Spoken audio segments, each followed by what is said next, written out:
A few years ago, after moving into our new house, I spent the first few weeks trying to get used to the unfamiliar sounds of the neighborhood. Every house creaks differently. Every yard has its own rhythm. Still, there was something about this place. Something I couldn't quite put into words. A strange heaviness lingered in certain corners, like the walls were holding their breath.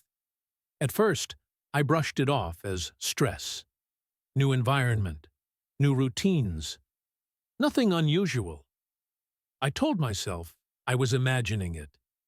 Then came the night that changed everything. It was around 3 in the morning when I woke up with a sudden need to use the bathroom. The hallway was dark and cold, and the house felt unnaturally still.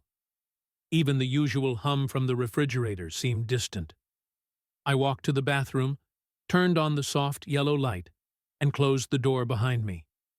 The moment I looked toward the small window above the sink, my entire body froze. At first it looked like a strange shimmer, like a reflection. But reflections don't move. Something bright yellow was crouched in the soil of my backyard, digging. It glowed with an unnatural brightness, almost like it was coated in thick, pulsating light. It wasn't a person, yet its shape was vaguely humanoid. Tall, thin limbs, a long frame bent over the dirt. Its hands, or what looked like hands, were scraping through the earth in slow, deliberate strokes. Not frantic digging, but focused, purposeful, as if it knew exactly what it was trying to reach. A cold wave ran through me. The thing suddenly stopped. Its movements halted so sharply that even the night air felt like it froze. Slowly, with an unnatural stiffness, it turned its head upward, toward me. Even though I couldn't make out its face through the glow, I felt its stare.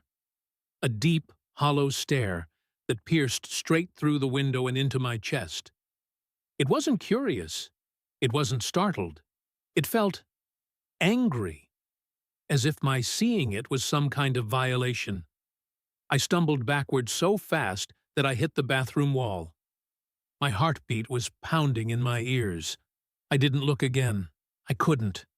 I ran straight to our bedroom and shook my husband awake with trembling hands. "There's something in the garden," I whispered, my voice cracking. "Something yellow. Please, come look." Half asleep and confused, he followed me to the bathroom. I pointed at the window, breathless and terrified. But the yard was empty. The glowing figure was gone, like it had never been there at all.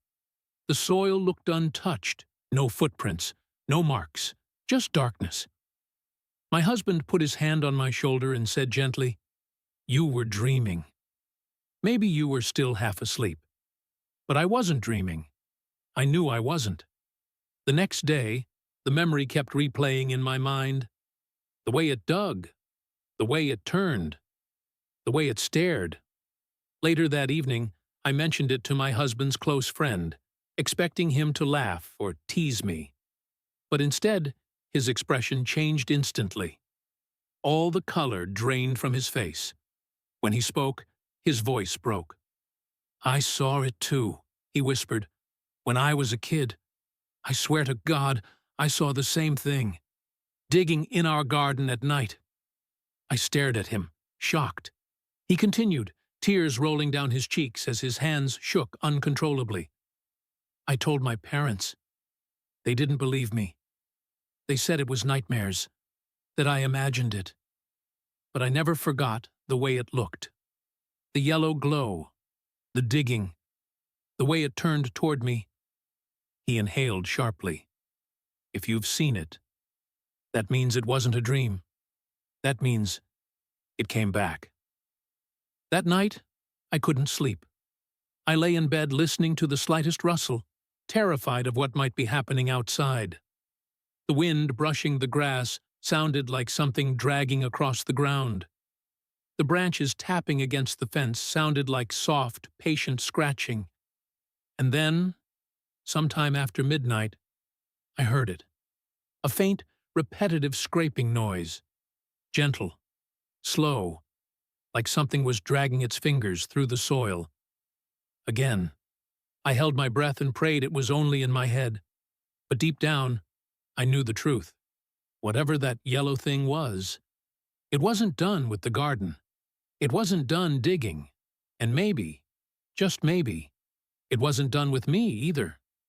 I haven't looked out that bathroom window since.